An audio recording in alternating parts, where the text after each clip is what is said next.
question fondamentale, quel relais de croissance pour la Nouvelle-Calédonie en dehors du nickel? Nous aurons, pour finir cette dense journée, 4 présentations. Alors, Monsieur Sudry, qui était là, que vous avez déjà entendu ce matin, de l'Université de Versailles, qui fera une présentation sur la question suivante. Le nickel peut-il donner à la Nouvelle-Calédonie les moyens de son indépendance économique? Ensuite, nous aurons... Voilà, Monsieur Sudry. Nous aurons ensuite une présentation de Séverine Blaise, maître de conférence en économie à l'Université de la Nouvelle-Calédonie, qui fera une présentation sur la question « Quel relais de croissance hors nickel pour un développement durable en Nouvelle-Calédonie ?» Nous entendrons ensuite Monsieur Bernard Poirine, professeur des universités de l'Université de la Polynésie française, qui va nous présenter l'avenir de l'économie calédonienne et les ressources extérieures, 3 scénarios pour 2025. Et enfin, Mathieu Bunel, maître de conférence en économie à l'Université de la Nouvelle-Calédonie, qui présentera une décomposition du PIB par habitant afin d'éclairer la question des stratégies en termes de capital humain. Vous connaissez la règle. 20 minutes, pas plus. Et c'est toujours très difficile en fin d'après-midi de redémarrer. Mais on va redémarrer sur une question finalement qu'on se pose depuis très longtemps, et que je vais résumer de la manière suivante. Si les transferts de l'État venaient à baisser, et dans le cadre de l'exercice, Samuel nous avait dit faut prendre 2 hypothèses, ils baissent de moitié, ou ils baissent tellement qu'il n'y en a plus. Si les transferts de l'État venaient à baisser, finalement, est-ce que, je vais parler simplement, est-ce qu'on pourrait s'en sortir avec le nickel? Voilà la question fondamentale.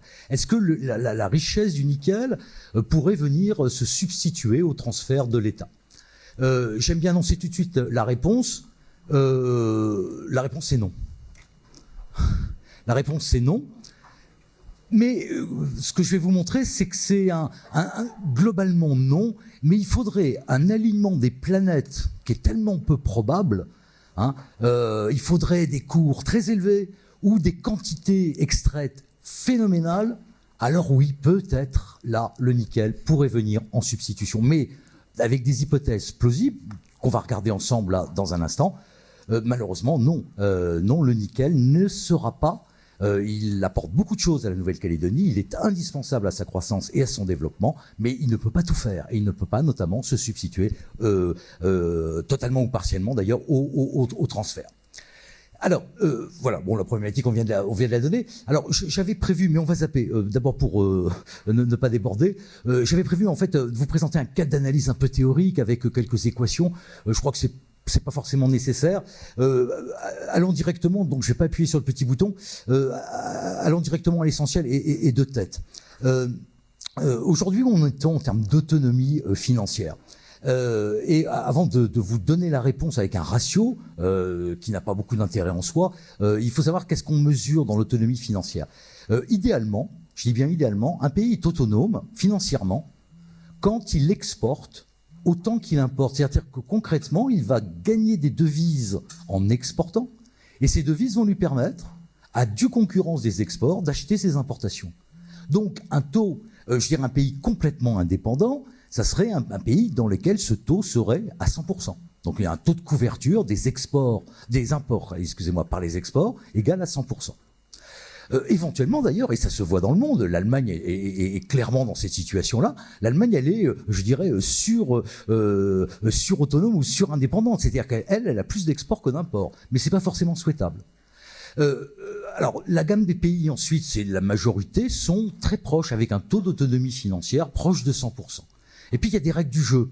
Parce que là, je vais faire très vite un lien avec tous les autres exposés en matière de régime monétaire. Il y a des règles du jeu qui sont aussi imposées par je dirais, par l'arbitre mondial, qui est le Fonds monétaire international, et qui dit bon, si vous n'êtes pas à 100%, c'est pas très grave, mais il faudrait pas descendre en dessous de 95. Il en est 94, c'est la fameuse règle des 6%.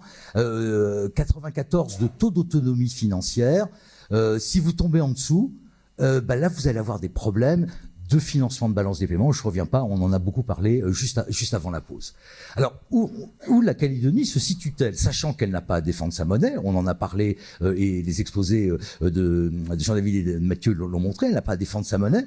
Alors, on est à 94, 80? Non, on est à 40. Notre taux d'autonomie financière est à 40%. Voilà.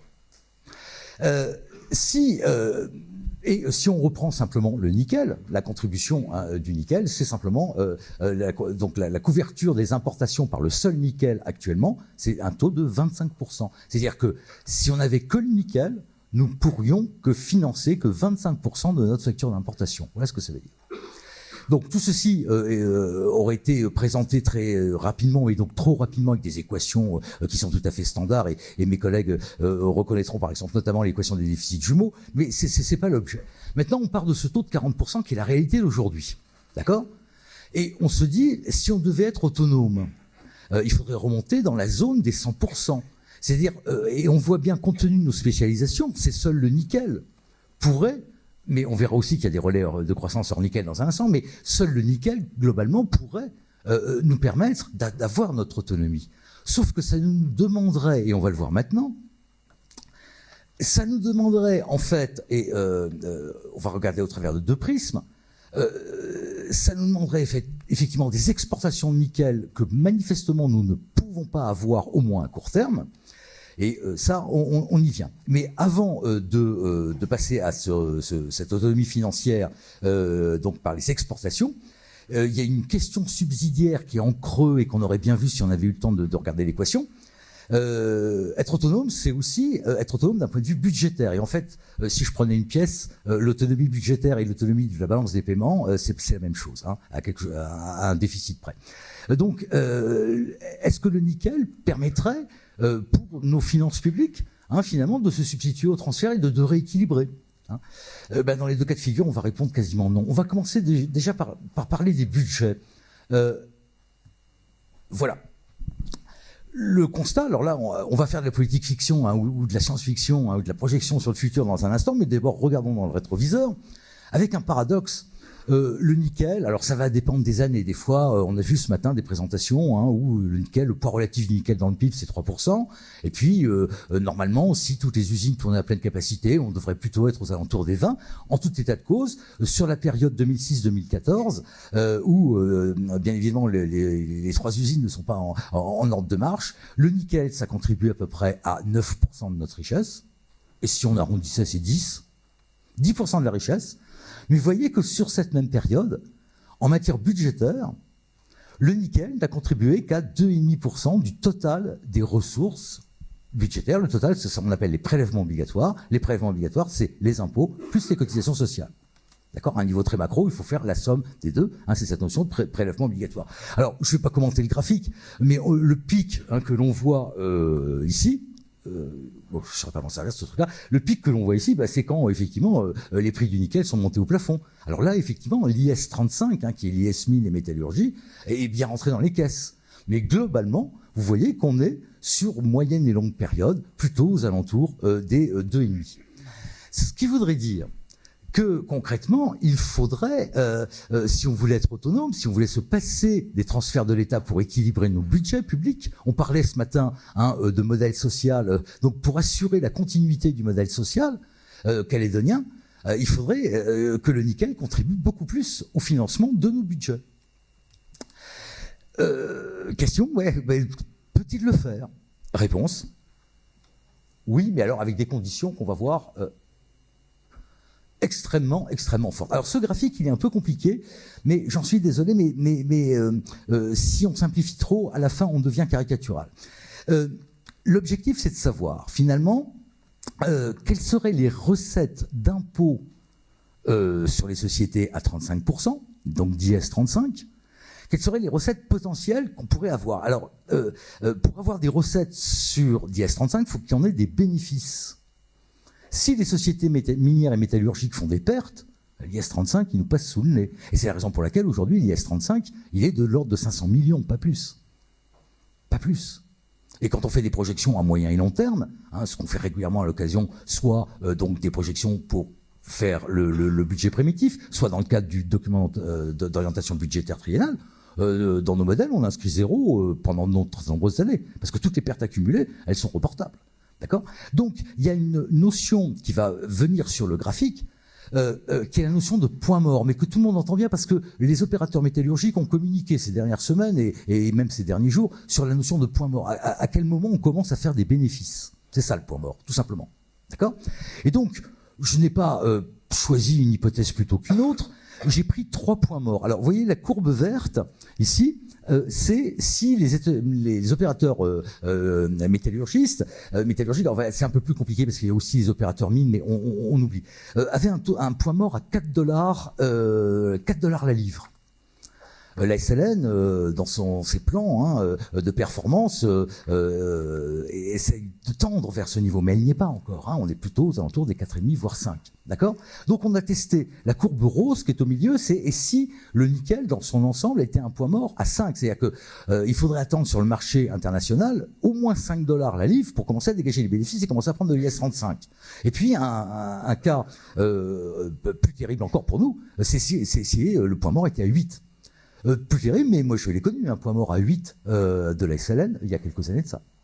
Et cette société a fait d'énormes efforts de productivité et a réussi à diminuer son point mort. Mais c'est pas du tout de la science-fiction.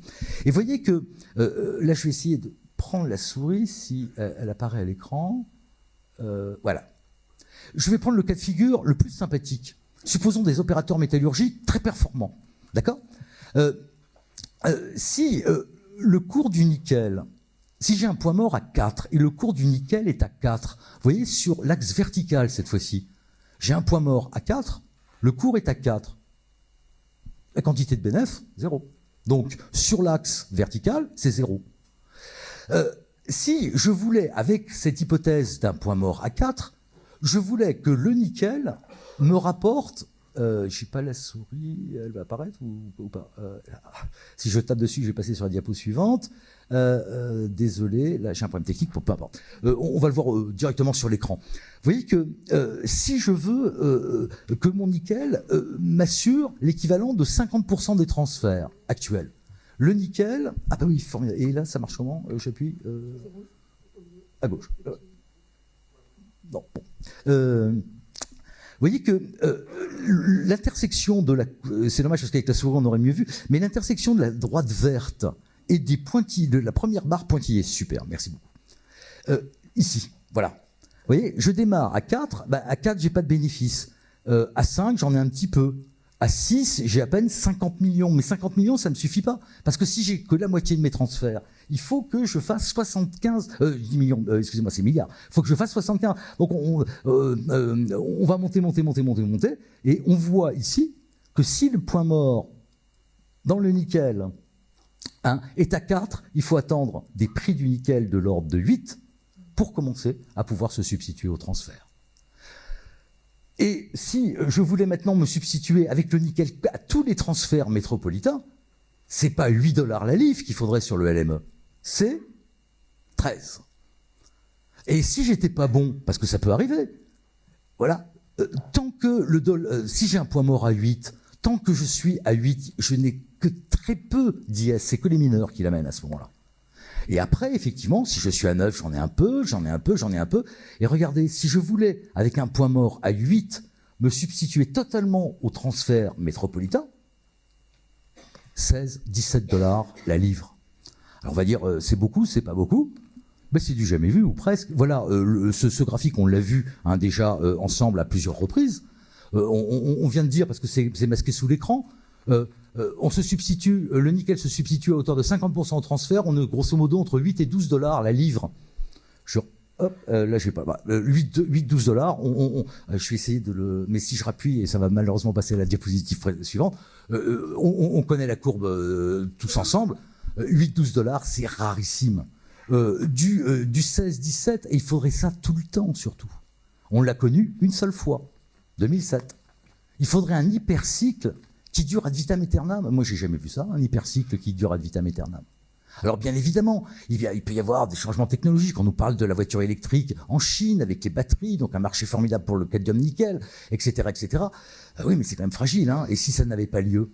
Et si demain la technologie pour les voitures électriques n'était pas du tout avec ce composite cadmium-nickel et mettait autre chose?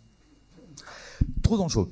Donc, première image, c'est quasiment improbable, avec des points morts qui sont eux probables d'avoir des cours du nickel aussi élevés pour lui permettre de se substituer aux les voilà qui sont réapparus. Voilà, la zone des 8-10, on l'a eu quelques mois ici. La zone des 16-18, on l'a eu quelques instants. Donc ne comptons pas là-dessus pendant 10, 15 ou 20 ans. Donc la réponse, on vient de l'apporter. Et alors on va dire, si au taux de 35%, le compte n'y est pas, on pourrait dire, on n'a qu'à changer le taux. Si on mettait un IS plus important, une pression plus importante, on pourrait avoir, avec un même prix sur le LME, plus de recettes. Je ne sais pas si je suis clair là, hein, vous voyez ah oui, mais alors là, on va les asphyxier, hein. Et je ne suis pas bien sûr que, effectivement, les compagnies resteront. Alors là, le graphique qu'on va voir, il est certainement encore plus compliqué. Mais je ne vais pas tout décrypter. Ici, sur l'axe qui est en bas, on met les cours du nickel, hein, d'accord? Donc là, mince, alors, décidément, je ne devrais pas appuyer là-dessus parce que ça fait passer la diapo. Voilà. Ah, décidément, je touche plus à cet engin. Voilà. Voilà, j'y reviens. Si c'est à 4, si on reste à 4, qui est la moyenne historique, hein, sur très longue période, elle est à 4,5. Donc vous voyez, 4, 5. On va lire sur l'axe vertical le taux qu'il faudrait mettre sur les opérateurs du nickel pour récupérer simplement la moitié des transferts. Et ce taux est tellement énorme que si j'avais conservé une échelle arithmétique, eh bien nous serions certainement sur le toit pour essayer de voir le graphique, tellement l'effet d'échelle serait important. Donc j'ai changé et j'ai mis une échelle logarithmique. Parce que très simplement, on voit qu'on serait à un taux qui est complètement aberrant, de l'ordre de 10 000%. 10 000% de taux d'impôt, mais ça n'a pas de sens. Un taux d'impôt supérieur à 100%, mais personne ne travaille. Donc cet taux maximum, la barre, le plafond de verre qu'on ne pourra jamais dépasser, c'est la double barre rouge qui est au milieu de l'écran. Et donc, regardez, on va voir ça ici. Si le nickel reste à 8, eh bien, il faut, en fait, on appellerait l'impôt l'IS 66. Il faudrait prendre 2/3 des bénéfices du nickel pour pouvoir récupérer la moitié des transferts de l'État. Moi, je ne connais aucun opérateur qui accepterait ça. Aucun. 2/3. Si le taux est à 9, l'IS s'appellerait l'IS 46. Il faudrait prendre 46%. 46, ça fait déjà... Alors là, on rentre déjà dans des choses plausibles. On va retrouver, si le cours est à 10, l'IS conservera son nom d'IS 35. Et puis après, je ne commande pas. Et si les cours étaient encore plus élevés durablement pendant 10, 20, 30 ou 40 ans, on pourrait effectivement baisser le taux d'IS et là se substituer complètement au transfert public. C'est quasiment donc impossible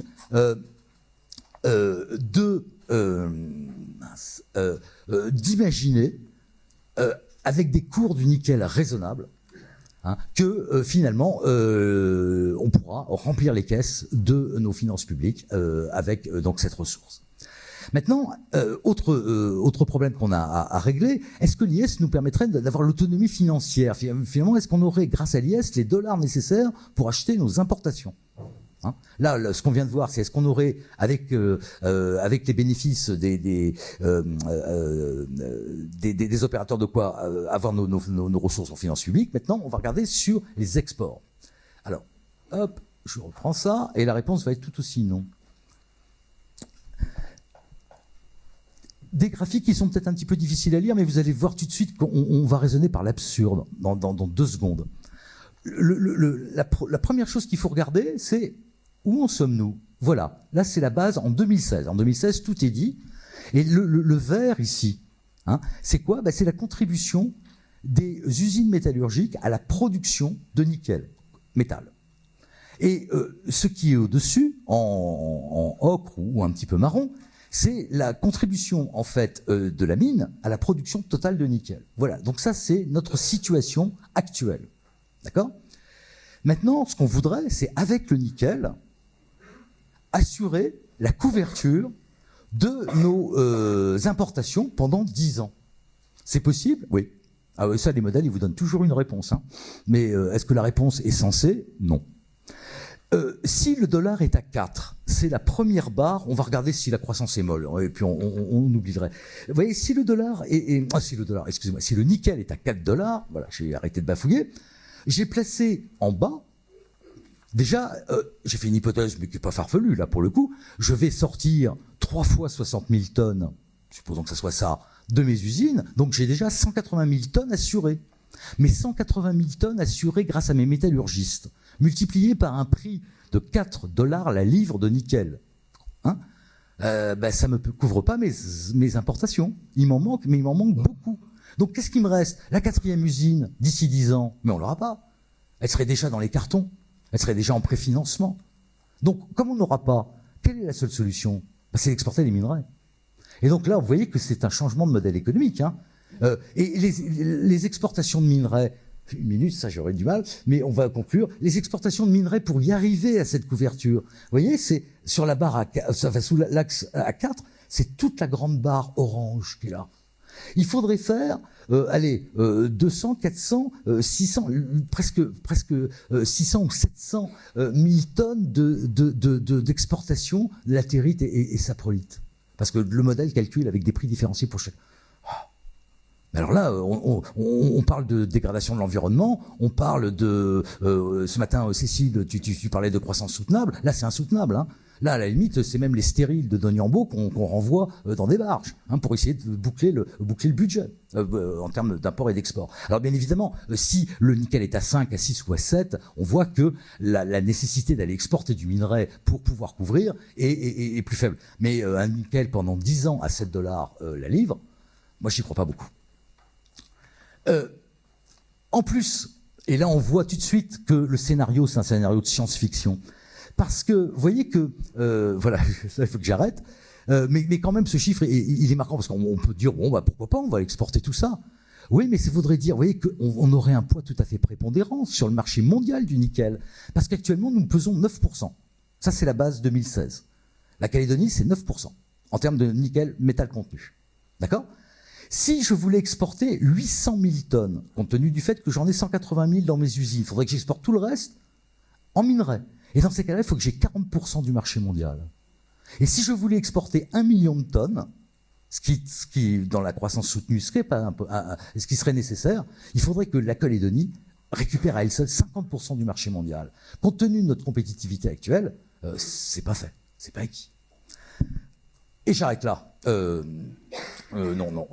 J'arrête là en synthèse, et peu importe le reste des slides, parce que là, moi, j'ai dépassé mon temps. La synthèse, c'est quoi? Globalement, non. Ne demandons pas au nickel ce qu'il ne peut pas nous apporter. Hein, soyons heureux si, effectivement, les opérateurs arrivent à descendre leur point mort à 4, parce que, tendanciellement, mais dire que finalement le nickel se substituera, ça veut dire en fait que le nickel devra être à 7, 8, 9 ou 10 dollars, mais pendant de très nombreuses années, et ça c'est totalement impossible. Voilà, le discours est peut-être difficile à entendre, mais c'est peut-être un discours de réalité, ce qui veut dire, et ça je crois que ça fait une transition aussi avec les autres exposés, il va falloir trouver hors nickel. Mais hors nickel, on a d'énormes pistes. Et en premier lieu, ce qui viendra se substituer, selon moi, et d'une manière durable et efficace au transfert métropolitain, c'est notre propre productivité et qui sera retransmise sous forme de gain de compétitivité. Oui, il y a des solutions hors nickel, mais il faut retrousser ses manches. Merci.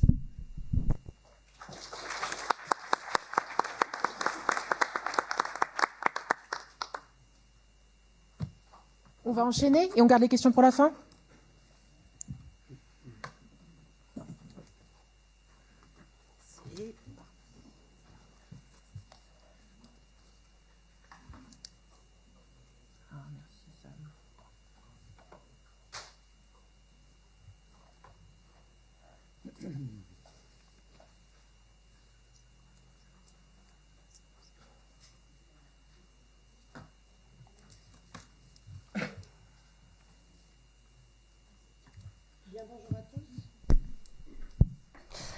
Bonjour à tous, et tout d'abord je voudrais féliciter Samuel pour l'organisation de ce colloque et le remercier très sincèrement de m'avoir convié à participer. Je vais donc vous parler de ces relais de croissance hors nickel pour un développement durable de la Nouvelle-Calédonie. Et voilà comment mon discours va se structurer. Dans un premier temps, je discuterai la soutenabilité de la trajectoire de développement de la Nouvelle-Calédonie dans la lignée de ce qui a été dit ce matin par Cécile Coward. Ensuite, je rentrerai dans le vif du sujet en discutant les pistes de diversification économique au regard du destin commun. Et enfin, dans un troisième temps, nous verrons quels sont les atouts, mais aussi les obstacles à surmonter pour mettre en œuvre un nouveau modèle de développement. Pour cela, je m'appuierai en grande partie sur les résultats de l'ouvrage collectif paru en fin d'année, La Nouvelle-Calédonie face à son destin, quel bilan à la veille de la consultation sur la pleine souveraineté, ainsi que des travaux plus récents sur le rééquilibrage apparaître dans le Journal of Pacific History. Alors, s'interroger sur la soutenabilité de la trajectoire de développement de la Nouvelle-Calédonie, ça permet de penser la transmission des conditions, des actifs de développement aux générations futures.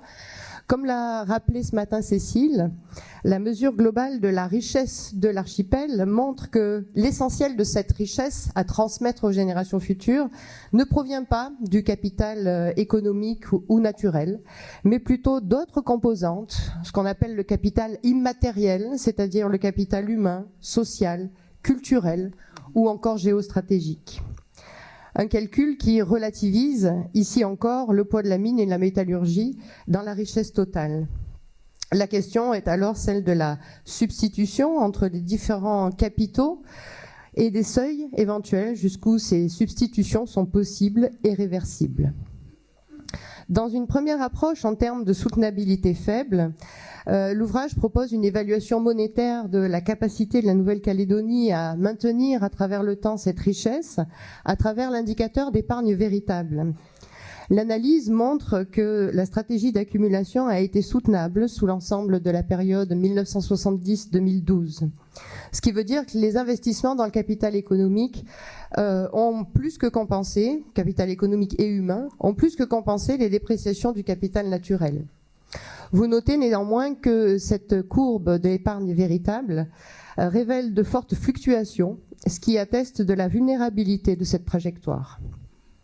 En corrigeant cet indicateur du poids des transferts publics, il est possible de calculer l'épargne véritable autonome.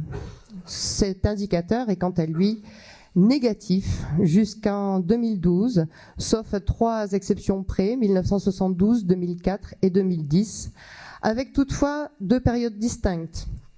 La première qui correspond au régime de rééquilibrage jusqu'en 2002, une période durant laquelle les transferts publics étaient déterminants et assez largement explicatifs de la croissance.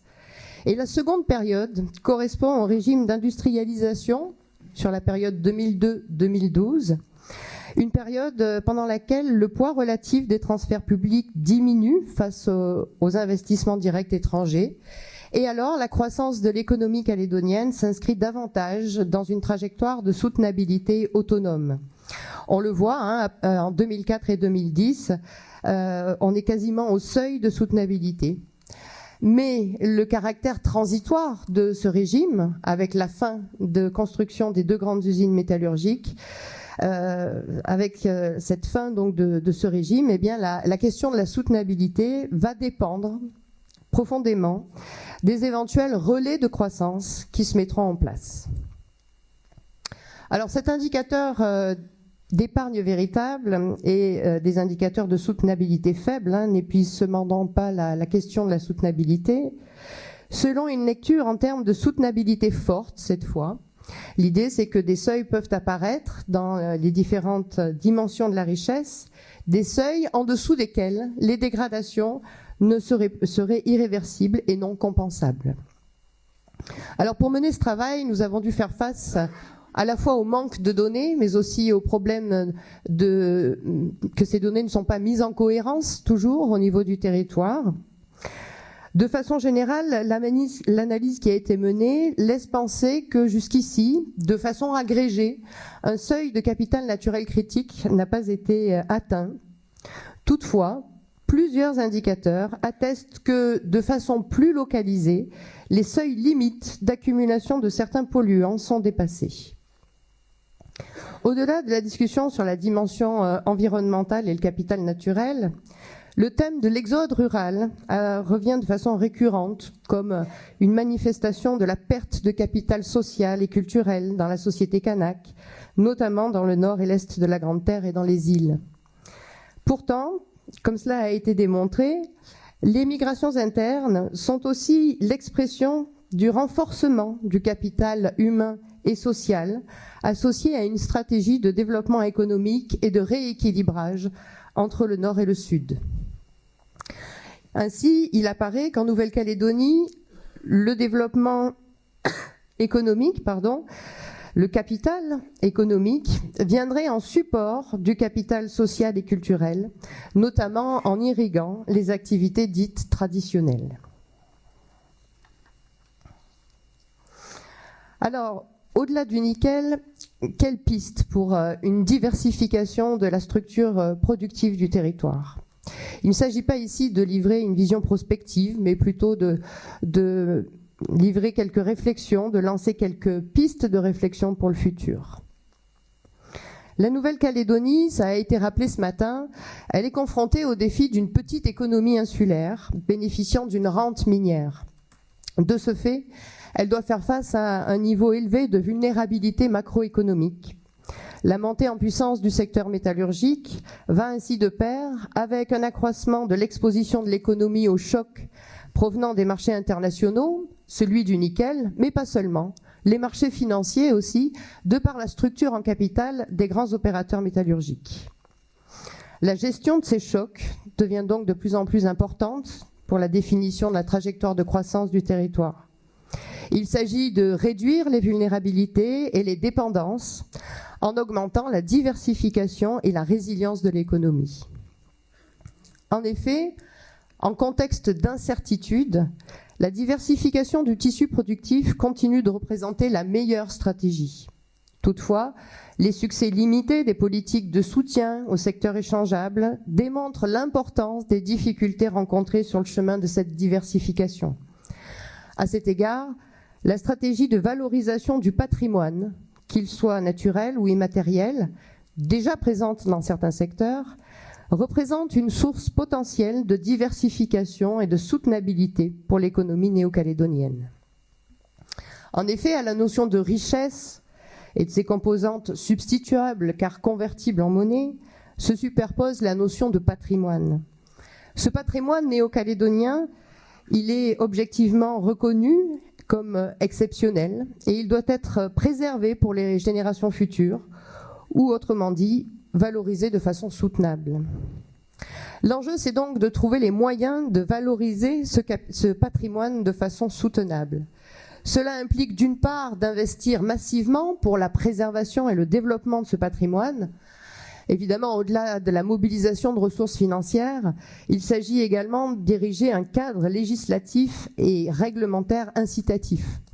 Or, sur le plan environnemental, par exemple, celui-ci est encore largement lacunaire. La réglementation sur les marchés publics aussi mériterait d'être révisée, car la commande publique constitue un levier très important pour faciliter le développement d'éco-entreprises. D'autre part, une stratégie de patrimonialisation en visant d'autres formes de compétition internationale permettrait de dépasser partiellement les contraintes des petites économies insulaires. Le fait de mobiliser des ressources patrimoniales qui sont uniques, eh bien, ça permet de proposer des biens et des services qui sont différenciés et qui peuvent justifier des prix élevés.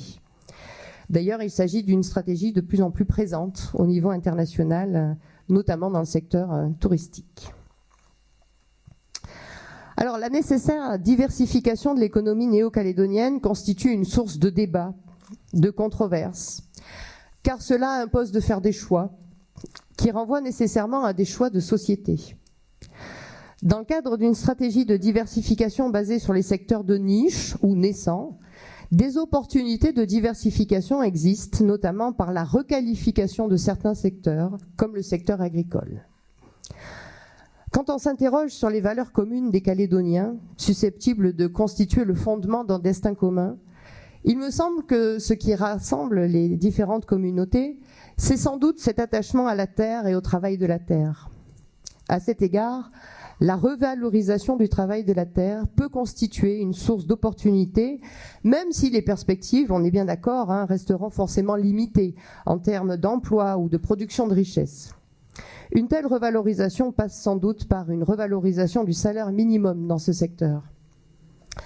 Dans son ouvrage « Le triomphe de la cupidité », Joseph Stiglitz écrivait « Lorsque nous taxons les profits des spéculateurs bien plus légèrement que les revenus des travailleurs qui gagnent durement leur vie, non seulement nous incitons davantage de jeunes à s'orienter vers la spéculation, mais nous disons concrètement, en tant que société, que nous estimons davantage la spéculation. » De la même façon, en Nouvelle-Calédonie, lorsque le salaire minimum est inférieur au salaire dans les autres secteurs, cela signifie, en tant que société, que la Nouvelle-Calédonie ne valorise sans doute pas à sa juste valeur le travail de la terre. Dans le domaine de l'agriculture, pourtant, les analyses invitent à repenser les systèmes de production et alimentaires territoriaux. Il s'agit en particulier d'améliorer l'indépendance alimentaire du territoire, étant donné la très faible couverture des besoins alimentaires et agroalimentaires par la production locale, ce qui génère une forte dépendance aux importations. L'objectif, c'est aussi d'accroître la résilience des systèmes face aux chocs et aux changements climatiques, dont on sait qu'ils généreront davantage d'événements climatiques extrêmes, comme nous le rappelle avec douleur l'actualité récente. Ceci peut être réalisé grâce à la promotion d'une agriculture plus durable et diversifiée, inspirée des principes d'agroécologie. Cela permettrait d'améliorer significativement la qualité des cultures, tout en préservant l'environnement, en se fondant notamment sur le système de connaissances écologiques traditionnelles et la valorisation des pratiques ancestrales de permaculture à l'aune des dernières connaissances agronomiques. Le développement de divers labels de qualité et les recherches menées dans ce domaine offrent d'indéniables pistes pour développer des filières d'agriculture biologique et de transformation, destinées en premier lieu à satisfaire une part croissante du marché local et au-delà à l'exportation sur une niche de haute qualité. Pour les secteurs non échangeables, la prévalence de rapports sociaux originaux ancrés dans les échanges non marchands offre également des perspectives de valorisation du capital humain, social et culturel à travers les activités de l'économie sociale et solidaire. L'économie sociale et solidaire participe de la nécessaire reconnaissance d'une économie plurielle qui prend tout son sens en Nouvelle-Calédonie au regard de la prégnance des pratiques coutumières et de la diversité culturelle de sa population. Par son fort ancrage territorial, l'économie sociale et solidaire permet de renforcer les solidarités territoriales et de façon plus générale de renforcer la cohésion sociale, ce qui apparaît comme une nécessité à l'heure où l'on veut construire le destin commun.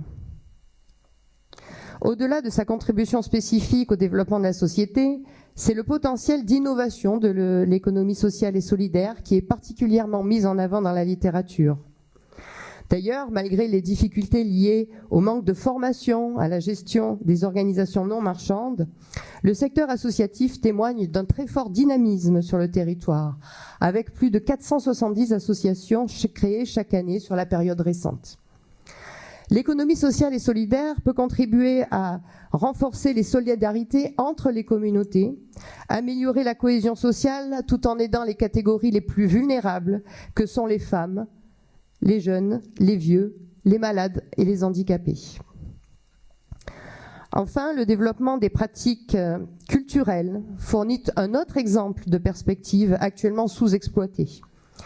Rester limité malgré les efforts consentis dans le cadre des accords successifs à travers l'ADCK, le Centre culturel Djibaou et plus récemment les centres culturels qui ont vu le jour dans le nord de la Grande Terre, la valorisation de la diversité culturelle à la fois par la professionnalisation des pratiques culturelles et le développement de ces pratiques et de l'interculturalité, constitue un autre levier d'action.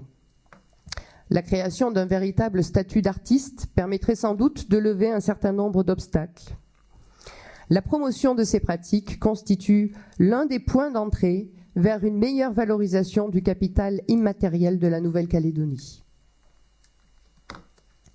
Alors à côté de ces secteurs dont l'impact, nous sommes bien d'accord, ne pourra que rester limité, des pistes innovantes et prometteuses de diversification apparaissent également autour de la mobilisation du patrimoine naturel et immatériel de la Nouvelle-Calédonie.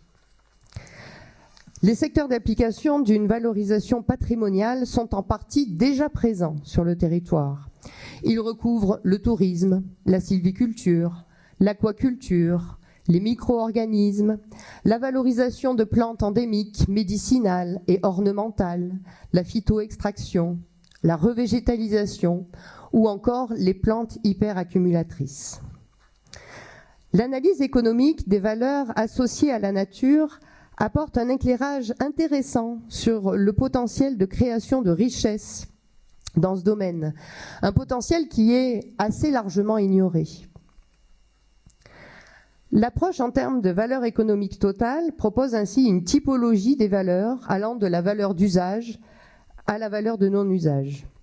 Alors, les valeurs d'usage, elles sont facilement identifiées sur les marchés, elles peuvent se voir attribuer un prix, mais une partie des valeurs les plus immatérielles sortent du champ de la valorisation marchande. Et de ce fait, ces dernières valeurs sont très souvent ignorées dans les stratégies de développement. C'est le cas notamment de la valeur d'option, de quasi-option ou d'héritage, qui suppose une projection dans le futur de la valeur d'usage au bénéfice de soi-même ou éventuellement pour les générations futures. Enfin, la valeur d'existence représente une valeur de non-usage dont l'évaluation est souvent totalement ignorée dans les politiques de développement. Plus largement, les marchés des services écologiques, la chimie verte, voire la bio-industrie, peuvent être stimulés par une économie de la connaissance et des réseaux, en particulier de recherche, à même de compenser pour partie les handicaps de l'éloignement géographique. Enfin, le cas du tourisme mérite une attention particulière. C'est traditionnellement un secteur économique privilégié dans les petites économies insulaires, mais la reconversion de plusieurs pays vers le tourisme patrimonial illustre l'essoufflement des modèles de développement touristique basés sur des prestations homogènes en forte concurrence. Alors pour une petite économie insulaire comme la Nouvelle-Calédonie, caractérisée par la présence d'un patrimoine déjà reconnu puisqu'inscrit sur la liste de l'UNESCO, la meilleure stratégie de développement touristique du point de vue de la soutenabilité et de la vulnérabilité consisterait ainsi à différencier ces prestations touristiques sur le marché international en faisant valoir ses atouts patrimoniaux. Évidemment, pour qu'une telle stratégie soit soutenable, le maintien et le développement de ce patrimoine par des investissements dans la préservation et la valorisation apparaît comme une nécessité. À cet égard, le positionnement de la Nouvelle-Calédonie sur le tourisme de croisière mérite d'être questionné au regard de l'impact économique limité de ce type de tourisme, mais aussi au regard des dégradations environnementales qui sont générées. Le principal défi devient alors celui du maintien de la différenciation du tourisme dans le temps. Voyons à présent quels sont les atouts et les faiblesses du territoire pour mettre en œuvre un tel programme. Les atouts tout d'abord. Et en premier lieu, les résultats très encourageants de la réforme foncière. Cette restitution des terres n'a pas été linéaire. Elle a connu un rythme très élevé, surtout au début des années 90, et les efforts doivent bien sûr se poursuivre, en particulier en ce qui concerne les restitutions sur domaine domanial. En outre, et même s'il faut rester extrêmement nuancé sur la contribution du nickel au développement du pays, la concrétisation des grands projets miniers offre certaines perspectives. Le développement des activités métallurgiques va dans le sens d'une remontée en gamme des produits exportés et d'une plus grande valeur ajoutée sur le territoire. D'autres ressources énergétiques situées dans la zone économique exclusive représentent également un potentiel important. Ensuite, le territoire est engagé dans un processus de décolonisation négociée Un apprentissage de la souveraineté soutenu et accompagné d'engagements financiers massifs de la part de l'État français. Les conditions de la décolonisation apparaissent bien meilleures que dans bon nombre de territoires où la puissance coloniale s'est retirée brusquement en livrant une société déstructurée à son sort et au dessein de quelques multinationales et intérêts financiers étrangers. Les travaux que nous avons menés montrent également la résilience de la société kanak et l'apprentissage de la souveraineté grâce à l'émergence d'un nationalisme kanak. La résilience de la société autochtone face au choc de la colonisation puis à la diffusion de l'économie de marché constitue également un atout non négligeable. Tout comme l'insertion dans les réseaux de recherche français, régionaux et internationaux qui permet d'envisager des opportunités de transfert de technologie permettant de développer tous les secteurs d'une économie verte innovante. Pour terminer, il y a également de nombreux obstacles à surmonter. En premier lieu, au-delà de l'autonomisation et de la provincialisation, les mesures structurelles de décolonisation et de redistribution du pouvoir économique restent limitées. Quelles règles de répartition du produit dans la société? Quel niveau de taxation pour le capital? Quel niveau de taxation pour le travail? Quel poids de la structure sociale traditionnelle dans ce mode de répartition? Il n'y a sans doute pas assez de débat sur ces questions fondamentales et le consensus paraît bien difficile à obtenir. À cet égard, le modèle consociatif de l'accord de Nouméa doit impérativement être revisité, en particulier pour faciliter la réflexion stratégique à l'échelle territoriale, tout en conservant la place aux provinces, mais aussi pour tenir compte de la fragmentation du paysage politique et de l'érosion de la force des oligopoles marchands. Se pose également le problème de la stratégie de captation de la rente nickel. Je vais passer assez rapidement là-dessus parce qu'on en a déjà assez largement parlé et le temps est, je crois, écoulé. Dernier point, toujours sur cette planification des investissements et le manque de cohérence des investissements réalisés, qui est également particulièrement visible dans le secteur du nickel, où les projets industriels sont devenus des enjeux politiques contre la rationalité économique. La Nouvelle-Calédonie avait-elle besoin de 3 usines pour assurer son développement? Une meilleure cohérence dans la planification de ces investissements aurait sans doute permis aux collectivités et aux opérateurs de réaliser de substantielles économies et d'améliorer la compétitivité des projets. Cette concurrence industrielle a débouché sur de l'inefficience économique, dont l'exemple le plus frappant est l'approvisionnement en énergie.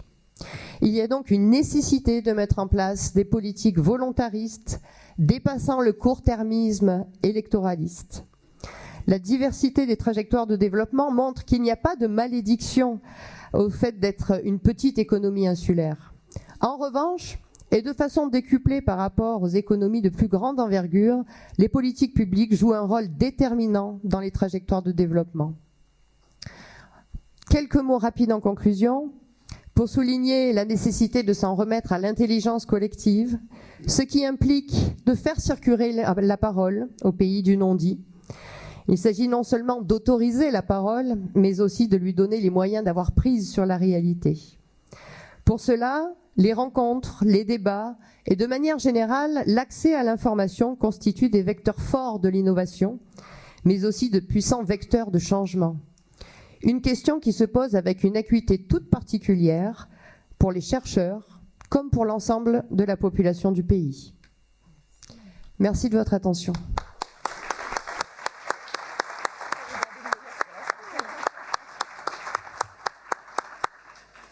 Monsieur Poirine va enchaîner.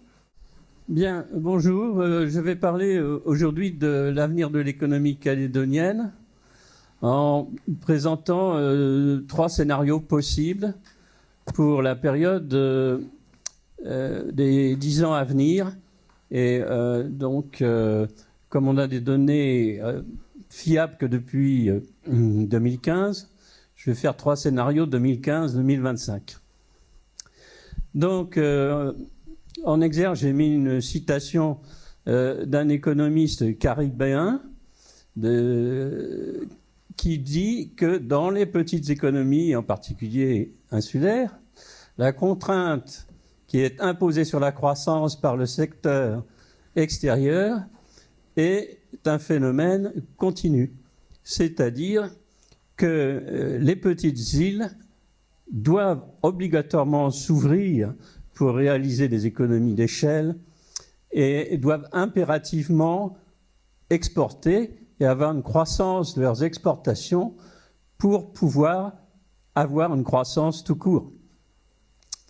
Donc, je vais appliquer une vieille théorie qui s'appelle la théorie de la base économique pour expliquer d'abord le passé et ensuite essayer de prévoir l'avenir. Donc, cette théorie, au départ, était une théorie de l'économie régionale et disait qu'une région, la croissance d'une région est liée à la croissance de ses exportations vers le reste du monde. Et ça a été une théorie qui a été beaucoup utilisée. Et ensuite, la théorie keynésienne est venue expliquer cette théorie. En fait, on peut dire que la croissance d'une petite économie ouverte est un moteur externe et pas un moteur interne.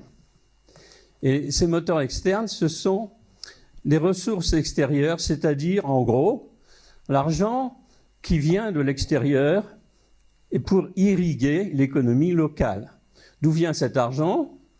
Des exportations de biens, des exportations de services, comme le tourisme, des transferts publics, quelquefois des transferts privés, par exemple donc des immigrés, et aussi des investissements directs extérieurs, et aussi d'autres revenus éventuellement reçus de l'extérieur et qui alimentent la valeur ajoutée locale par un processus multiplicateur. Alors, pour illustrer cela, je vais prendre un exemple frappant, celui de l'évolution du PIB de la Polynésie française et de la Nouvelle-Calédonie depuis 2002 jusqu'à 2015. Donc, si cette théorie explique bien le passé, elle devrait pouvoir expliquer l'avenir également. Donc, voyons ce qui s'est passé depuis 10 ans. Alors, ça marche. En 2002, nous avions le même PIB en Polynésie française et en Nouvelle-Calédonie, et à peu près la même population aussi.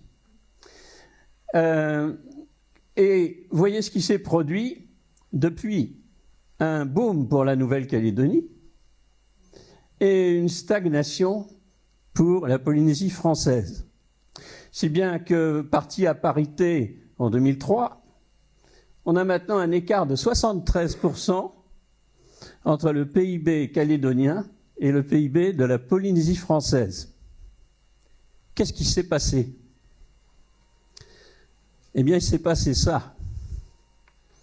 Les ressources extérieures de la Nouvelle-Calédonie ont bondi à partir de 2005, ce qui a provoqué un boom de la valeur ajoutée et donc du PIB.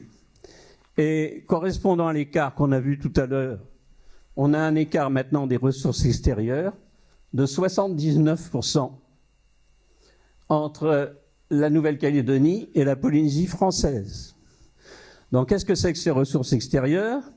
C'est la somme des lignes de la balance des paiements qui correspondent aux exportations de biens, de services, les transferts publics de l'État, le solde des investissements directs extérieurs et également les emprunts nets des administrations publiques locales qui sont aussi une ressource qui provient de l'extérieur.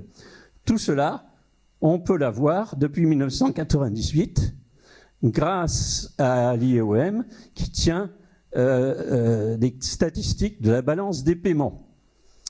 Et donc, on vérifie tout à fait que cet écart extraordinaire que personne n'avait prévu est bien dû à un écart tout aussi extraordinaire de l'évolution des ressources extérieures.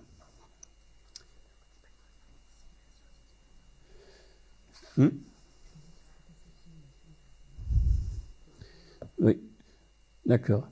Bon, alors donc, je vous montre ici l'évolution du PIB des ressources extérieures de la Polynésie française. Vous voyez la similitude. Autrement dit, les ressources extérieures expliquent bien l'évolution du PIB, y compris le retournement en 2008 du PIB, qui correspond à celui des ressources extérieures. Et même chose pour la Nouvelle-Calédonie, les deux courbes évoluent de façon très proche en Nouvelle-Calédonie aussi. Et maintenant, c'est pas spécifique à ces deux îles. J'ai fait ce graphique pour 39 îles dans le monde. Chaque point représente une île.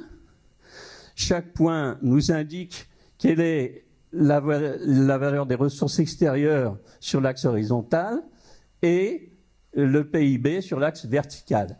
Et vous voyez qu'on a la même corrélation très forte entre les ressources extérieures et le PIB au niveau de toutes les îles dans le monde.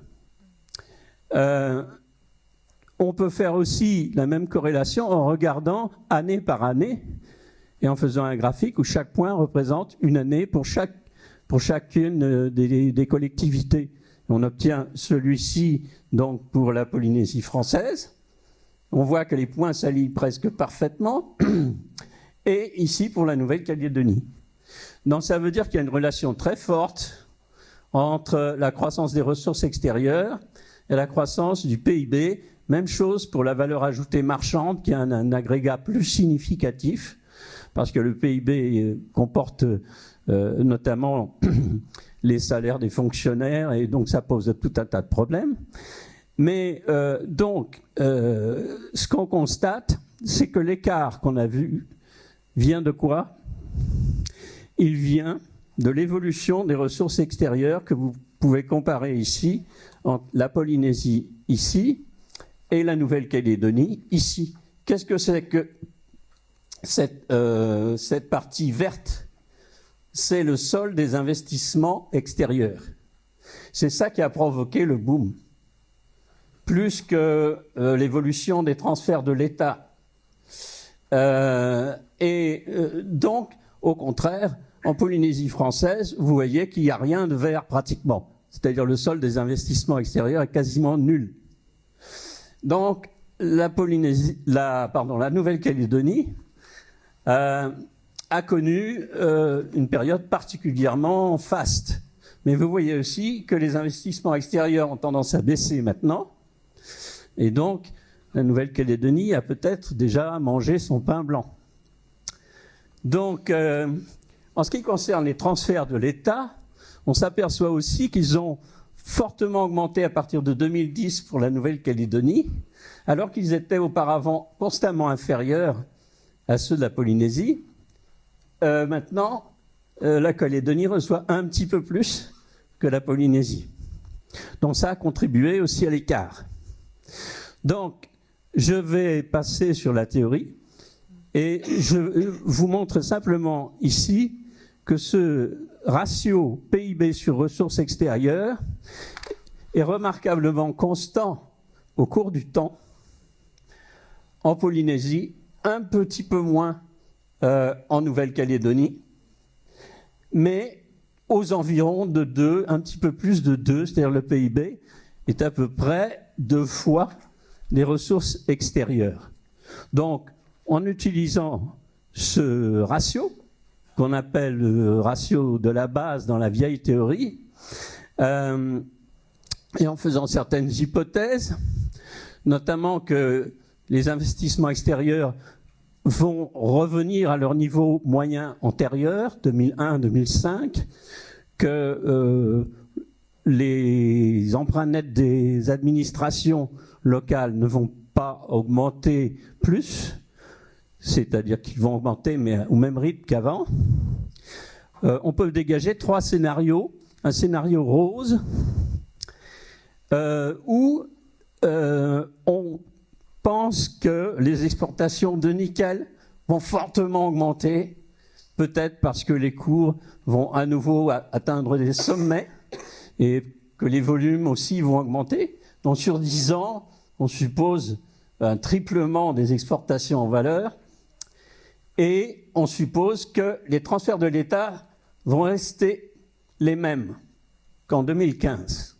Dans cette hypothèse-là, on a un PIB qui va s'accroître de 28%, c'est-à-dire 2,6% en taux annuel. Le scénario gris, c'est le scénario où on a toujours les mêmes transferts qu'en 2015, mais, non, pardon, excusez-moi, on baisse les transferts de 25% par rapport à 2015, et la valeur des exportations donc double en 10 ans, 100% de hausse. Dans ce cas-là, on a une variation de moins 8%, qui est due en particulier à la baisse des transferts, bien entendu. Ça, c'est le scénario gris. Et puis alors, il y a un scénario noir. Dans ce scénario noir, les exportations en valeur ne bougent pas. Les transferts de l'État baissent de 50% par rapport à 2015. Et le résultat, c'est que les ressources extérieures baissent de 43% et le PIB baisse de 45%. Alors bien sûr, on peut faire tout un tas de scénarios, tout un tas d'hypothèses, mais ce qu'il faut retenir, c'est que finalement, l'avenir dépend crucialement de la croissance à venir des ressources extérieures. Et on a vu de quoi elles sont composées, on a vu quelles hypothèses on peut faire, qui dépendent bien entendu aussi de l'avenir politique, budgétaire du territoire. Je termine en soulignant que ces projections supposent une constance du ratio, c'est-à-dire une constance du multiplicateur des ressources extérieures. Quand on présente un modèle complet keynésien de ce multiplicateur, il dépend bien entendu des paramètres qu'on suppose habituellement constants, que sont la propension à consommer C, la propension à importer M, les différents taux de pression fiscale.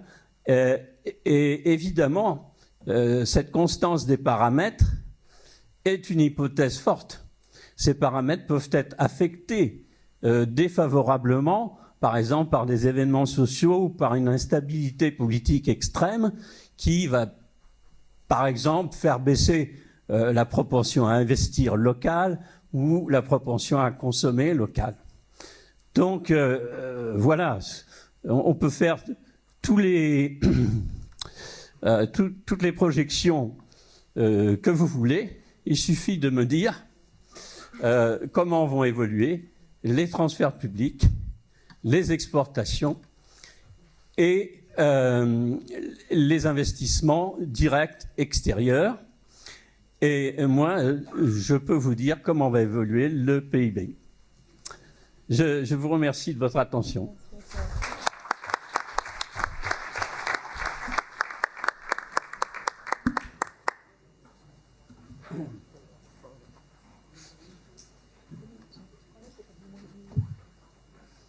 Tu m'as tellement stressé.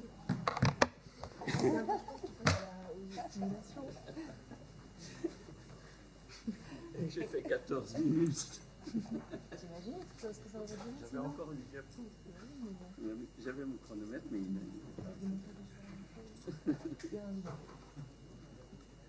Oui, mais il y en a peut-être qui ne croient pas. Parce que monsieur, c'est un croix, par exemple. Je peux y aller? Donc bonjour à tous, merci à Samuel de me donner aussi l'occasion de présenter une réflexion sur la décomposition du PIB par habitant et son lien avec le capital humain. Alors pour débuter cette présentation, j'ai mis en exergue une citation de Frédéric Bastiat, qui est un économiste français célèbre, qui écrivait en 1850 dans un pamphlet un peu adressé aux députés la chose suivante, c'est votre théorie s'arrête à ce qu'on voit, elle ne tient pas compte de ce qu'on ne voit pas. Et c'est un peu le message des économistes. Les économistes, ils doivent essayer de montrer ce qu'on ne voit pas forcément et d'insister sur les choses qu'on ne voit pas toujours. Donc je vais essayer de faire cet exercice-là pour la Nouvelle-Calédonie et notamment concernant la croissance de la Nouvelle-Calédonie, parce qu'il y a au moins 3 choses qu'on voit en Nouvelle-Calédonie ou qu'on entend en Nouvelle-Calédonie et qui peuvent nous interroger. La première chose, on l'a vu plusieurs fois ce matin et cet après-midi, c'est le niveau du PIB par habitant de la Nouvelle-Calédonie qui est extrêmement élevé, puisque donc on a le PIB par habitant de la Nouvelle-Calédonie est équivalent à celui de la France des régions, il est même un peu supérieur. Et ça veut dire quoi ? Ça veut dire que si vous prenez une région comme la Nouvelle-Aquitaine, alors la Nouvelle-Aquitaine, pour ceux qui ne connaissent pas, c'est une région qui produit les Airbus. Donc on a un PIB par habitant en Nouvelle-Calédonie qui est supérieur à celui de la Nouvelle-Aquitaine. Alors ça, c'est ce qu'on voit, et il y a quelque chose qu'on ne voit pas.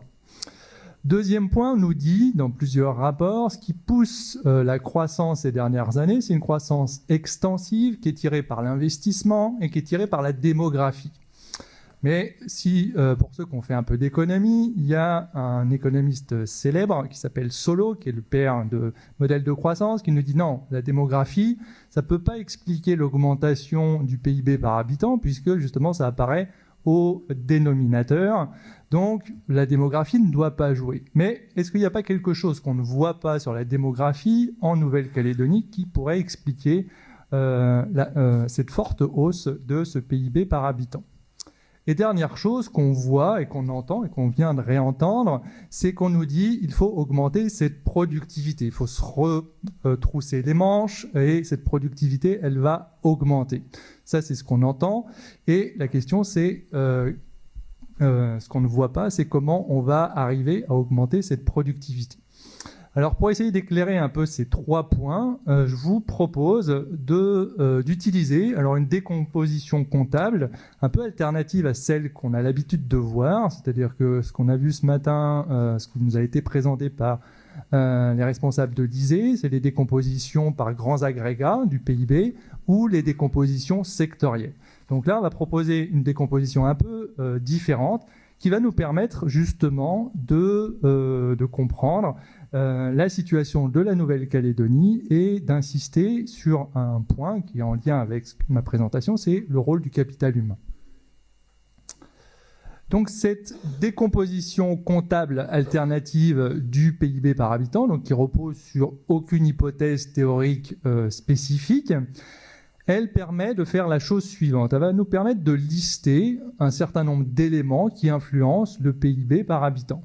Ça va nous permettre également de le quantifier, de quantifier ces éléments-là, et de les comparer par rapport à d'autres zones géographiques.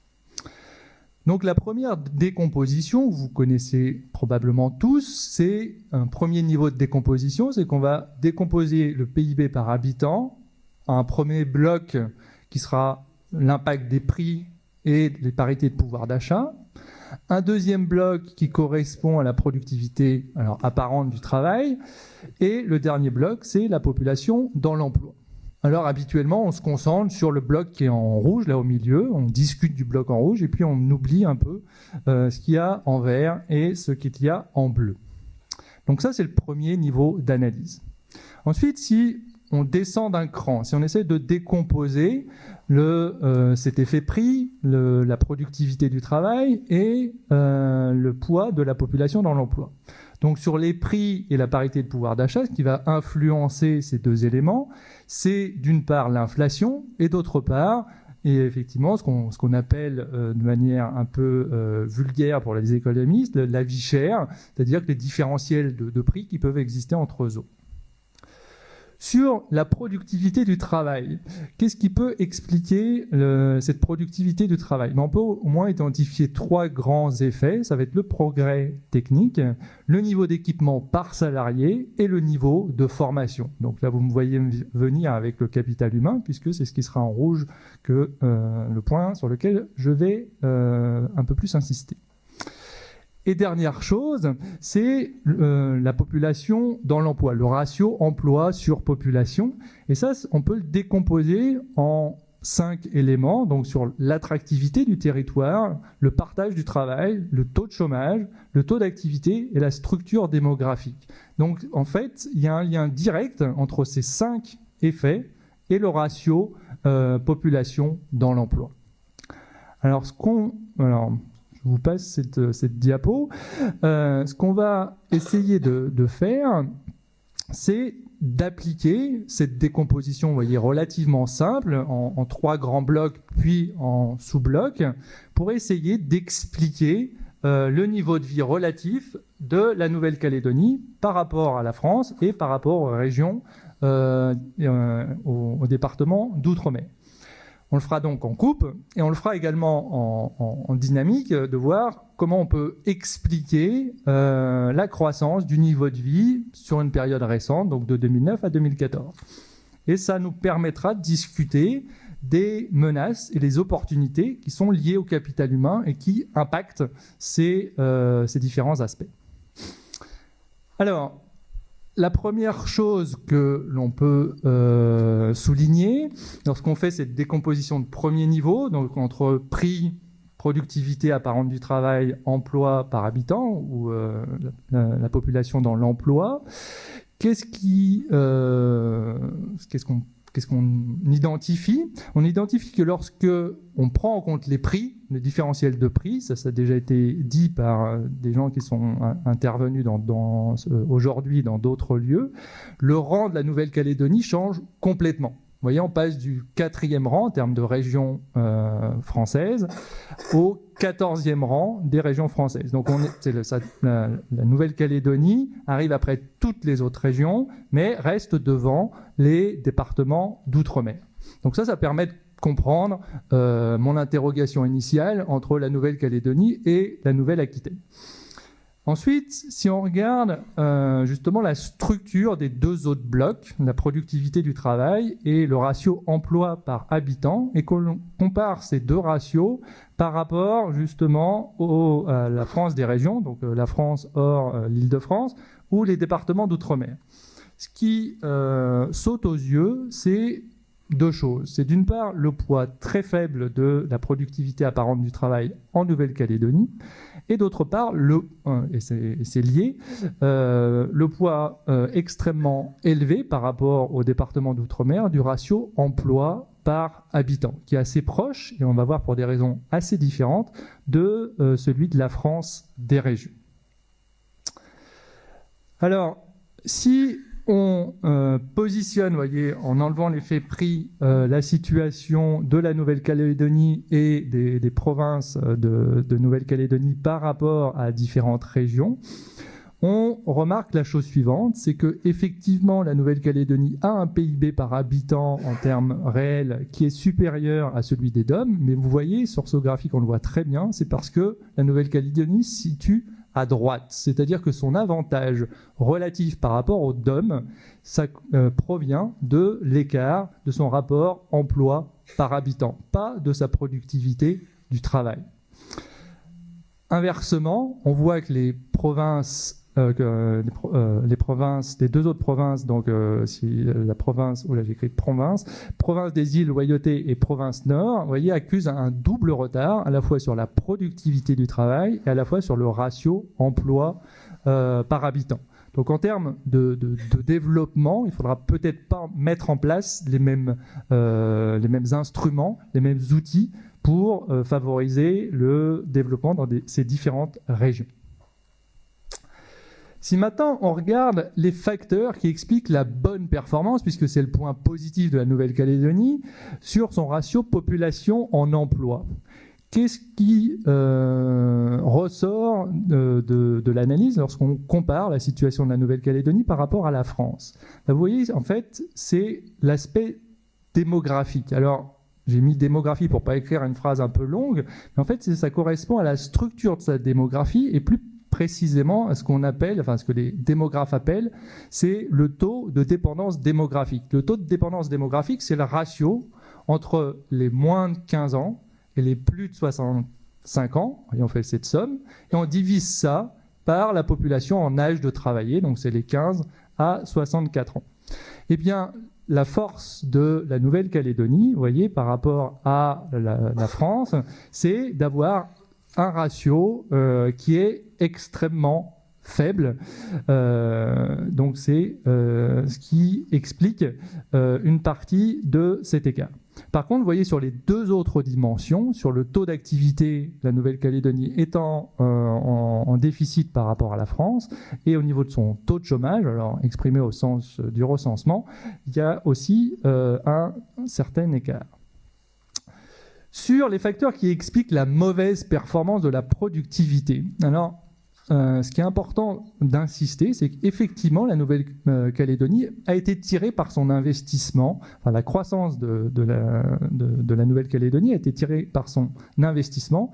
Mais lorsqu'on regarde l'intensité capitalistique, on s'aperçoit que la Nouvelle-Calédonie a toujours un retard par rapport à la métropole en termes d'intensité capitalistique. Donc la Nouvelle-Calédonie doit jouer en fait un peu sur tous les registres pour développer sa productivité, à la fois sur l'intensité en capital humain, à la fois sur l'intensité capitalistique et à la fois sur le progrès technique. Si maintenant on regarde en dynamique, donc si on regarde en dynamique, on voit qu'il y a une très forte augmentation du PIB par habitant, y compris sur une période récente, donc de 2009 à 2014, puisqu'on a un taux de croissance annuel de 3,2%, donc très élevé. Mais là aussi, si on réalise une décomposition, on s'aperçoit que 80% de cette augmentation provient de l'évolution du ratio population en emploi et très peu de la productivité du travail. Et l'aspect démographique, qu'on sous-estime souvent, vous voyez, l'évolution de la structure de la démographie, ça a joué pour plus de 45%. D'accord ? Donc la démographie explique en grande partie cette croissance. Donc un peu à titre de provocation, je vous ai mis qu'on a une croissance à la Mao, c'est-à-dire que ce que disait Mao, il disait la chose suivante, c'est qu'un homme c'est une bouche à nourrir, certes, donc c'est un coût, mais c'est 2 bras pour travailler. Donc la chance de la Nouvelle-Calédonie, c'est qu'il y a beaucoup de bras pour travailler. C'est pour ça qu'on a un PIB par habitant qui est si élevé. Donc je passe, parce qu'après je ne vais pas avoir le temps de présenter mes menaces et mes opportunités. Le slide précédent disait à peu près la même chose. C'est qu'une fois qu'on a dit ça, est-ce qu'on peut utiliser cet outil, donc de décomposition du PIB par habitant, pour identifier un certain nombre de menaces qui pèsent sur la Nouvelle-Calédonie et des opportunités que la Calédonie devrait se saisir? Alors, la première chose, c'est justement sur l'aspect démographique. Il ne faut pas se tromper sur la démographie parce qu'effectivement, la Nouvelle-Calédonie bénéficie d'une démographie qui est dynamique. Mais une menace qui peut-être n'est pas, sur laquelle on n'insiste peut-être pas assez, c'est un vieillissement inéluctable de la population. Et donc, on va avoir mécaniquement une augmentation du taux de dépendance démographique. Je vous le montrais tout à l'heure à travers un petit graphique sur la pyramide des âges. Et donc ça va impacter nécessairement négativement, le PIB par habitant. L'autre menace, c'est que la Nouvelle-Calédonie a fait des efforts importants en termes de formation, mais se caractérise toujours par un retard important en termes de formation dans le supérieur. Donc si on veut développer d'autres secteurs, on a entendu aujourd'hui, on a parlé du tourisme, on a parlé de l'agriculture, on a parlé de l'économie bleue, etc. Si on veut développer tous ces secteurs, on a besoin d'avoir une main-d'œuvre qui soit qualifiée. Et quand je parle de main-d'œuvre qualifiée, ce que montrent les études internationales, c'est qu'il faut une main-d'œuvre qui dispose d'une formation supérieure. Et si on regarde aussi la structure des qualifications en Nouvelle-Calédonie, on a quelque chose aussi qui est parfois sous-estimé, c'est qu'il y a une dépendance de la Nouvelle-Calédonie jusqu'à aujourd'hui vis-à-vis des travailleurs qualifiés externes. Et là-dessus, ça invite la Nouvelle-Calédonie à poursuivre un effort conséquent en termes de formation de ces jeunes, mais pas que de ces jeunes, c'est aussi de l'ensemble de la population. Sur les opportunités, il y a, donc pour contrecarrer l'effet du vieillissement de la population, une opportunité de la Nouvelle-Calédonie, c'est qu'il y a des marges de progrès en termes de taux d'emploi. C'est-à-dire que le taux d'emploi peut progresser si justement des mesures visant à promouvoir l'emploi et la formation sont mis en œuvre. Et l'autre opportunité, c'est de miser justement sur la formation de la population pour rentrer dans une logique un peu de croissance endogène, même sur une petite économie insulaire, ces mécanismes jouent pour favoriser la croissance. Et avec une petite simulation, si j'ai le temps d'aller jusque-là, puisqu'il me reste plus que 5 minutes, on verra que c'est un investissement qui est assez rapidement rentable.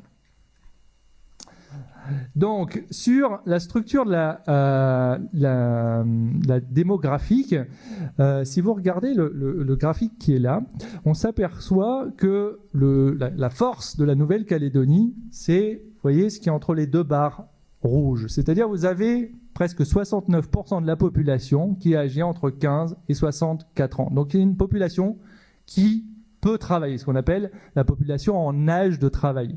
Et inversement, vous voyez la part de la population qui se trouve au-delà de la ligne rouge qui est tout en haut et en deçà de la ligne rouge qui est tout en bas, représente une part relativement faible de la population.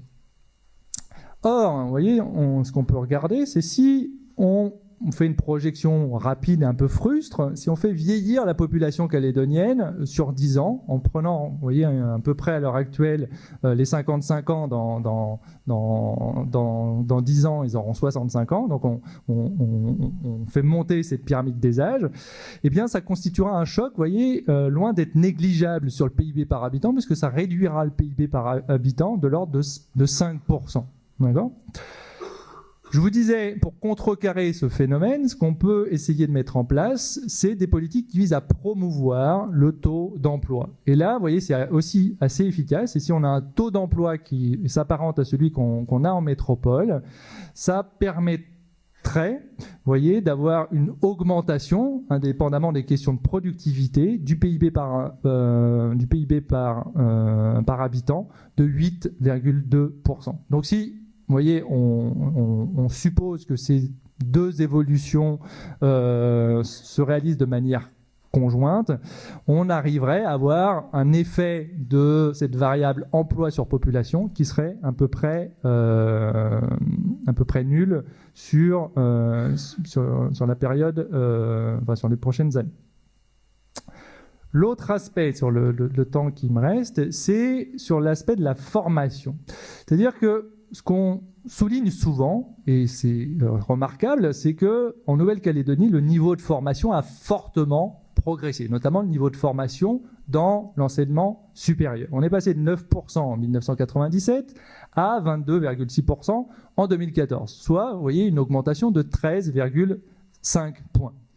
Alors ça, c'est une très bonne chose, mais le problème, c'est que les autres, ils ont fait pareil, voire mieux. C'est-à-dire qu'ils ont vu la part de la population qui dispose d'une formation supérieure progresser plus rapidement, voire aussi rapidement qu'en Nouvelle-Calédonie, et donc le retard de la Nouvelle-Calédonie par rapport aux autres économies ne se comble pas. Alors c'est important, vous voyez, ce taux de formation dans le supérieur, parce que là je vous ai pris un graphique qui présente différentes zones entre 2008 et 2014, mais il y a plein d'économistes qui travaillent sur ces questions-là, donc si vous regardez sur Internet, il y a plein de graphiques de ce type-là. Il y a une relation très robuste entre le taux de la part de la population qui dispose d'une formation dans le supérieur et le niveau de la productivité apparente du travail. Et ce qui est un peu gênant pour la Nouvelle-Calédonie, c'est cette dépendance vis-à-vis des flux externes de main-d'œuvre qualifiée. Alors c'est une question un peu sensible, j'en ai conscience en Nouvelle-Calédonie, mais si vous regardez le stock de personnes qui sont diplômées du supérieur, eh bien en Nouvelle-Calédonie, ce stock, ça représente à peu près 30 000 personnes. Eh bien parmi ces 30 000 personnes, il y en a un tiers simplement qui correspond à des natifs, donc des gens qui sont nés en Nouvelle-Calédonie. Et le reste, les 2 tiers, proviennent de l'extérieur. Et vous voyez, ça a des conséquences pour le développement de la Nouvelle-Calédonie pour plein de raisons.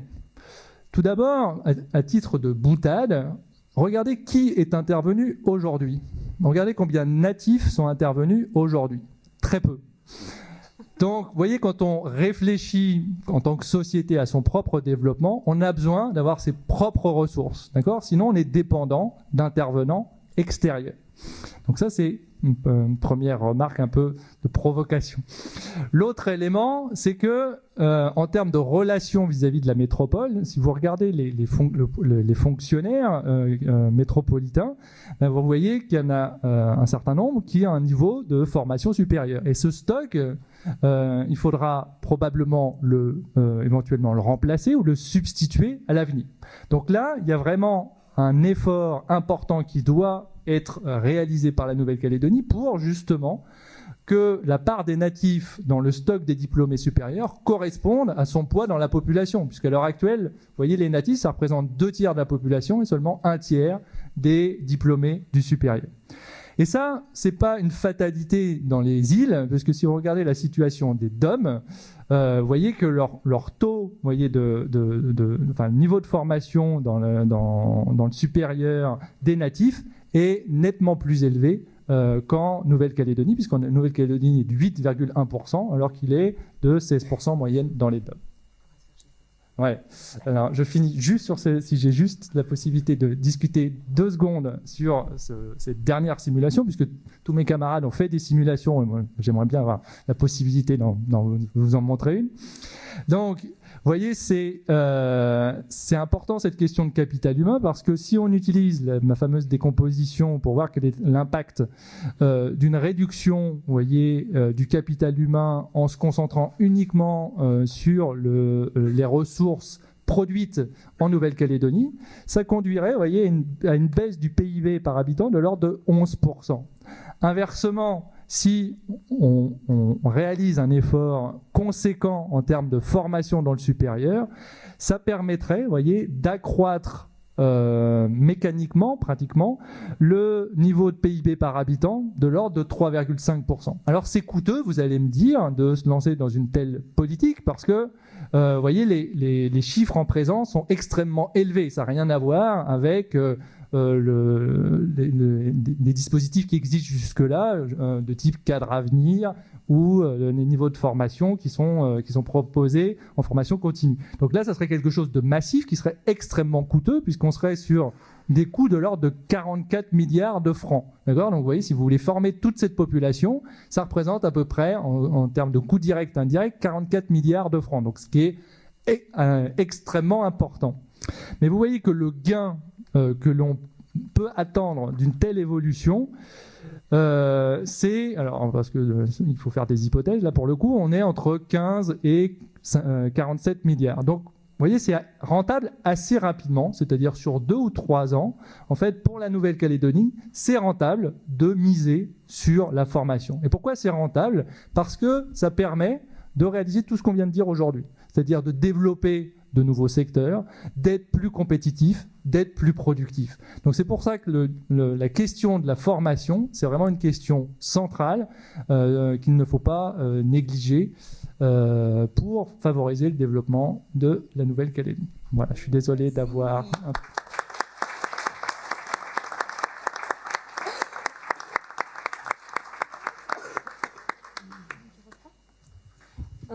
On va prendre quelques questions, s'il vous plaît. Je voudrais d'abord, à l'issue de cette première journée de colloque, saluer le colloque, saluer son organisation, féliciter Samuel Gorouna, qui est le maître d'œuvre de cette journée, saluer également l'ensemble des intervenants, la qualité de leurs interventions. Ça éclaire, si je puis dire, davantage aujourd'hui les acteurs calédoniens, quel que soit leur rang, leur responsabilité. Moi-même, j'en tire un certain nombre de leçons, là ce soir, avec la dernière intervention notamment, et c'est sur cette dernière intervention que je souhaiterais poser une question, parce que visiblement, ce que je retiens de ce que vous avez expliqué, le facteur humain est un facteur important.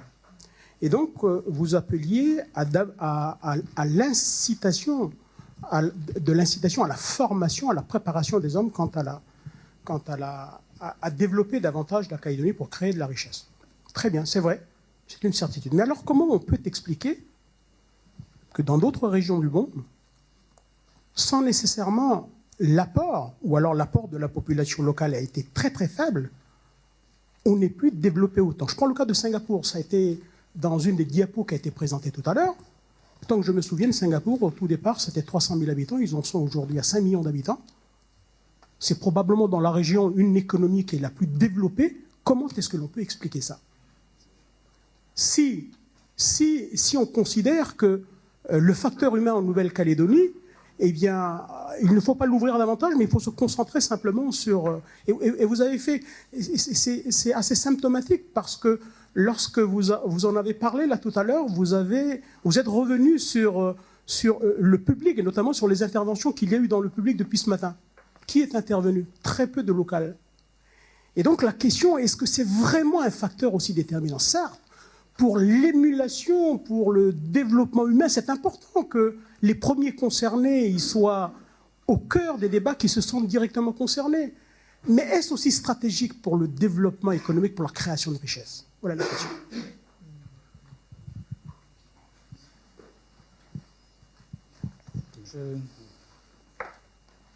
Vous voulez que j'en parle? Non, c'est pas une question précise, mais c'est plus une réflexion. Donc, on a eu précédemment une analyse sur le poids des transferts dans la dépense publique. Et on a eu, et je salue la présentation par M. Poirine de cette régression qui montre l'importance des ressources extérieures dans le développement économique. Et c'est vrai que ces ressources extérieures, elles sont importantes parce qu'il y a l'investissement de 15 milliards de dollars dans les deux usines. Bon, tout n'a pas été dépensé ici, il y a une partie qui est en Chine, mais une petite partie a été mise ici. Et puis il y a aussi ce qu'on ne voit pas, c'est tout le refinancement des sociétés d'économie mixte, notamment dans le logement social, au travers de deux outils qui sont l'AFD et la Caisse des dépôts et consignations, qui injectent des sommes considérables. En gros, entre l'exposition extérieure globale des acteurs économiques en Calédonie et ce qui est prêté uniquement au niveau local, il y a 400 milliards d'écart. Donc 400 milliards à l'instant T de dépendance nette des acteurs économiques au refinancement extérieur, sans les usines de nickel. Alors les transferts, c'est de l'argent qu'on nous donne, on ne doit pas le rembourser, on a juste à le dépenser.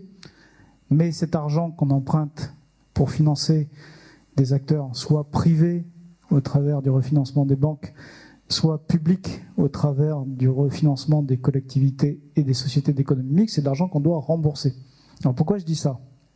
Parce que quand on a expliqué que les ressources extérieures sont déterminantes dans le développement économique d'un pays, avec l'exemple comparé de Tahiti et de la Calédonie, cet argent, il faut le rembourser. Donc il y a quelque chose que je n'ai pas trouvé dans les présentations qui ont été faites, c'est une analyse qui n'a pas été faite, c'était à un moment le dernier maillon, c'est les acteurs économiques. On peut très bien injecter de l'argent dans des économies qui investissent dans des projets qui ne sont pas rentables, qui font de l'assistanat et qui ne sont pas capables de rembourser, et puis à un moment ça s'arrête. Est-ce qu'à un moment vous avez une réflexion sur les conditions de performance d'une économie au travers de ses acteurs? C'est-à-dire, il y a certes la formation, mais il y a aussi le cadre réglementaire, il y a la confiance, il y a la culture entrepreneuriale, toutes ces choses-là qui font tourner le moteur. Là, on est un peu dans la macroéconomie, mais est-ce qu'on peut apporter quelques pistes de réflexion sur ce qui peut demain nous aider à faire fonctionner la machine? On a vu qu'il y a les deux grands projets d'usines pilotés par des groupes internationaux. Mais demain, c'est quoi les relais? C'est-à-dire, c'est comment on va faire et ou, à défaut de savoir quels sont les relais, quelles sont les conditions fondamentales auxquelles on ne peut pas déroger pour que ça fonctionne. Ok, merci. On va prendre une dernière question au monsieur qui n'en a pas encore posé. Ah ben non, aucun des deux. Non. Comment? Deux questions très rapides? Oui. Sinon... Donc, très rapidement, merci pour les différents exposés. Effectivement, il y a eu beaucoup de fictifs, parce que quand on vise donc une couverture, un taux de couverture par le nickel, je veux dire, il y a personne qui espère développer l'activité nickel pour avoir un taux de couverture à 100%. Rapidement, sur la dernière réflexion du dernier intervenant, j'ai très apprécié la présentation de Madame Blaise par rapport à l'observation qui a été faite de dire il n'y a pas beaucoup de locaux. Alors, sur ce qui a été exposé, notamment sur le patrimoine et le capital naturel, par rapport à un contexte qui est un monde en mutation. Aujourd'hui, quels que soient les modèles, y compris occidentaux, ils sont dans des réflexions d'une mutation de ces modèles. Et quand on parle de connaissances, quand on parle de ce patrimoine culturel, on n'a pas encore formalisé, si vous voulez, des connaissances, donc des compétences sur les savoirs traditionnels qui pourraient générer des activités économiques demain. Si on se projetait dans un modèle qui viserait donc à asseoir davantage d'autonomie par rapport à un potentiel endogène, je veux dire, ce que vous ne pouvez pas traiter, c'est si on se base sur le capital patrimoine, culture, les connaissances et les savoirs traditionnels, la détention de ces savoirs, aujourd'hui, elles ne sont pas transmises en termes d'enseignement. Donc, effectivement, demain, si dans le modèle économique ou dans la typologie de l'activité économique qui produit la richesse de ce pays de demain, si une quote-part, donc c'est ma question, si une quote-part est produite par ce type d'activité, il nous faut rapidement aller vers une formalisation de ce type d'enseignement, mais qui ne peut se baser que sur des savoirs traditionnels, sur cette partie, par rapport au développement de Madame. Et à aujourd'hui, eh bien, il y a tout à faire. Mais je veux dire, c'était un peu la partie optimiste, la seule partie un peu optimiste que j'ai vue un peu ce soir. Voilà, merci. Merci. Monsieur, si vous pouvez juste... En fait, c'est pas pour être gratuitement embêtante, c'est juste qu'on va littéralement se faire chasser de la salle. Et on aimerait bien, en fait, donner la parole à Cécile Couard qui va faire la synthèse de la journée. Très court. Pour donner un peu mon point de vue, remercier aussi Samuel pour cette conférence. Et puis, ça nous a permis un peu d'éclairer un peu nos lanternes par rapport au contexte politique qu'on traverse aujourd'hui. Et donc on voit très bien que par rapport à tous vos exposés, on a pu comprendre la situation économique du pays, les traits caractéristiques du pays au niveau économique, mais aussi les pistes qui nous permettent de dire que c'est possible de passer à une nouvelle étape, à construire un nouveau pays, et voilà, qu'il y a d'autres pistes pour pouvoir s'autosuffire. Voilà. Donc c'est un peu ça l'objet de ma réflexion, et de remercier les intervenants par rapport à toutes les réflexions qui ont été dites aujourd'hui. Merci. Merci, monsieur.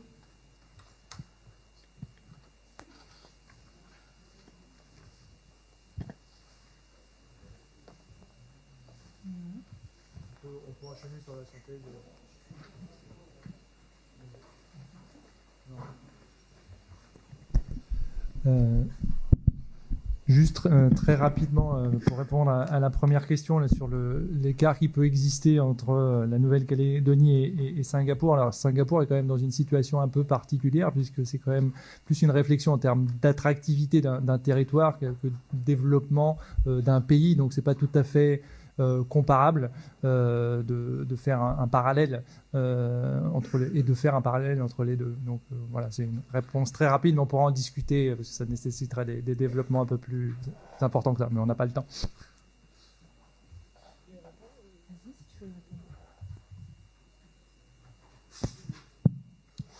Oui, très rapidement sur la question donc de la valorisation des savoirs traditionnels. Effectivement, hein, c'est important de pouvoir recenser ces savoirs, de déterminer également qu'est-ce qu'il peut être transmis, qu'est-ce qu'il ne peut pas l'être. Ça me semble important aussi comme question. Et effectivement, se pose également la question de la répartition de la richesse créée et la question brûlante, je dirais, des droits de propriété, hein, qui doit être véritablement débattue. Il doit vraiment y avoir des travaux là-dessus, cette question de droits de propriété individuel versus collectif. Dans quelle direction on veut aller? Comment est-ce qu'on veut valoriser ces savoirs, s'ils sont valorisables? Il y a là effectivement un domaine matière à de nombreuses discussions, de nombreux débats. Mais ça me paraît en tous les cas fondamental de repartir effectivement de ces savoirs traditionnels. Merci. Très bien. On va laisser la place à Cécile Couard pour la synthèse de la journée. Merci.